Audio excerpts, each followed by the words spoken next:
bref, contre le 49.3 et les retraites, on s'occupe quand même de la maternité. Donc il y a eu des articles suite à la rencontre à l'ARS et les titres donnaient très envie de se réjouir. Ça parlait d'espoir, de voir les accouchements revenir à Ganges. Tout ça paraît très beau, mais il faut quand même relativiser. Désolé, on aimerait bien se réjouir, mais quand même, rien de nouveau. La nouvelle clinique, c'est déjà sur la table depuis des mois, ça fait des mois qu'ils nous en parlent, donc ils ont fait un effet d'annonce, mais rien de nouveau. Oui, je suis allé à cette réunion. Alors bon, c'est vrai qu'on en est sortis un peu partagés tous, mais globalement, l'impression que ça m'a fait, c'est beaucoup d'affichage. De l'affichage pour gagner du temps, on avait l'impression. On a demandé des nouvelles de la situation de maintenant, qu'est-ce qui se passe maintenant, comment elles font les femmes qui veulent accoucher, où elles vont. En fait, on s'est rendu compte que maintenant, à l'heure d'aujourd'hui, il n'y a encore aucune alternative qui est mise en place. On nous promet ce fameux CPP depuis que ça a fermé, même avant, depuis le 19 décembre donc 2022.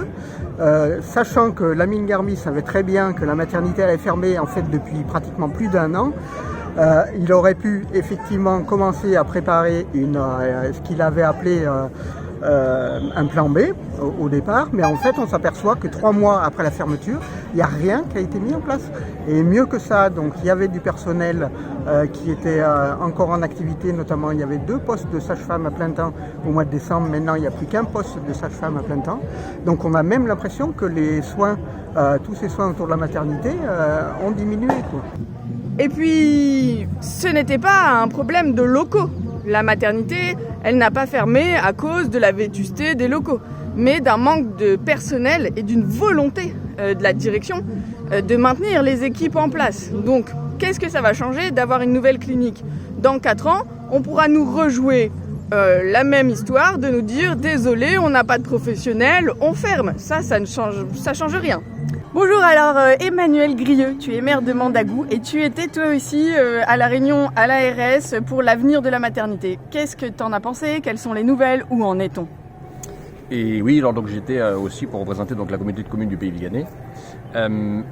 En fait, rien, il ne s'est rien passé de plus. En fait, les accouchements n'auront toujours pas lieu donc à la maternité de Ganges, elle est bien fermée.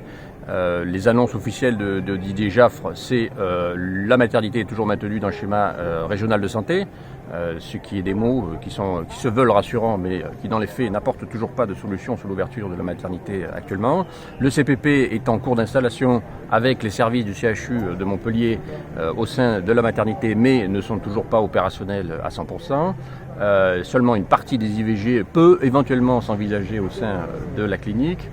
Et sinon, concrètement, sur ces sujets-là, pas plus. Ensuite, il faut bien comprendre qu'on rejoue la même scène aussi parce que là, on avait l'occasion que le public, que l'ARS se réapproprie l'enjeu de santé et l'outil de la maternité sous gestion publique. Mais là, on redonne les clés une nouvelle fois au même. Le privé, Cap Santé, Lamine Garbi, celui qui a déjà échoué à maintenir ce service sur le territoire, on lui redonne les clés et en plus avec un gros chèque, l'État finance son projet de clinique alors qu'en octobre il nous avait affirmé qu'il n'avait pas les financements. Après, ils ont essayé de nous vendre leur nouvelle clinique avec des jolis plans, des jolies images, c'était très sympathique, mais en fait, pour ce qui nous concerne dans le combat de la maternité, rien de rassurant pour l'instant. Une chose, c'est qu'on est entendu, le collectif était présent avec les élus, et ça c'est une bonne chose. La pression, ils savent qu'elle est à côté d'eux, les médias nous suivent, donc c'est une bonne chose. Ça veut dire que le combat doit continuer et continuera tant qu'on n'a pas une réouverture. C'est un projet qui coûte quand même 33 millions. Il va être financé pour 1/3 par l'État, c'est-à-dire que l'État va amener 11 millions d'euros dans un projet privé. Ça aussi, c'est un peu gênant quand même pour la suite. On va voir comment ça va se passer. S'il y aura réellement un partenariat public-privé dans l'activité, voilà. Ça laisse quand même planer beaucoup d'incertitudes et là-dessus aussi, il faut être vigilant, je pense. Juste avant, il y avait la manifestation. Juste après, il y avait une réunion avec l'Agence régionale de santé. Elle a annoncé des moyens conséquents pour la clinique de Ganges, 11 millions d'euros, si je ne dis pas de bêtises. Certains élus qui étaient présents à cette réunion vous ont invité à contractualiser l'investissement avec la clinique Saint-Louis et avec Cap Santé, comme vient vient de le préciser Coralie, en échange d'un engagement de recrutement pour que la maternité puisse être viable dans les prochains mois, les prochaines années. Est-ce que vous allez vous mettre d'accord avec Cap Santé? C'est pas une question de se mettre d'accord avec Cap Santé. Il y a un investissement de l'État, 11 millions d'euros. Bien sûr. En échange, il faut qu'à un moment donné, un groupe privé de santé accepte de faire des efforts. Mais bien sûr. C'est nos impôts, vous l'avez dit tout à l'heure, c'est nos impôts. Mais vos infos sont tout à fait correctes. Impôts. C'est vos impôts. Mais les impôts aussi. Hein. Mais les impôts c'est pour ça que je vous demandais de nous le confirmer. Non, mais évidemment, on ne va pas aider à reconstruire des murs pour qu'il n'y ait rien dedans. Enfin, c'est une évidence. Y compris pour l'accueil IVG ? Et y compris, ça ne disparaît pas, hein, et ce n'est pas suspendu.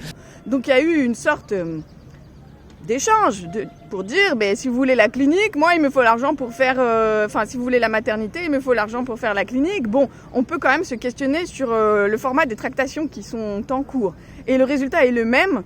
C'est encore un privé qui va mener ce bateau-là. Et donc, il faut absolument insister auprès de l'ARS, puisqu'il y a de l'argent public, c'est notre argent, l'argent des contribuables, alors il faut que le privé qui s'engage à ouvrir une maternité, il faut qu'il y ait des garanties, il faut qu'il y ait un contrat passé qui oblige donc Cap Santé à faire ce pourquoi il s'engage à ouvrir la maternité dans 3, 4 ou 5 ans, parce que les délais, attention là, ici, ça va pas être rapide. Parce qu'on vit des années un peu folles, où les femmes accouchent dans leur bagnole. On va faire nos bébés toutes seules. Donc le bilan de la rencontre avec l'Agence régionale de santé, vous avez entendu les élus, hein. Le bilan, il est mitigé. La confiance, il y a peut-être des espoirs, mais ça reste mitigé. On reste très vigilant et on reste dans la demande d'une réponse pour maintenant. Qu'est-ce qu'on fait pour les femmes aujourd'hui, là, celles qui vont accoucher dans la semaine? Il faut des réponses. Donc on reste mobilisés. Le collectif vous invite à rester mobilisés avec nous. Venez participer quand on fera des appels à mobilisation, des actions, etc. Parce qu'il faut qu'on maintienne toujours la pression citoyenne pour que les choses avancent.